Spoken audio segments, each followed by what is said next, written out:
সূৰ্য চন্দ্ৰ আহি ও নৰ ৰূপ ধৰি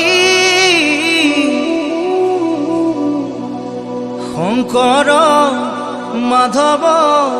ভৈলা ও কীৰ্তন দশম ঘোষা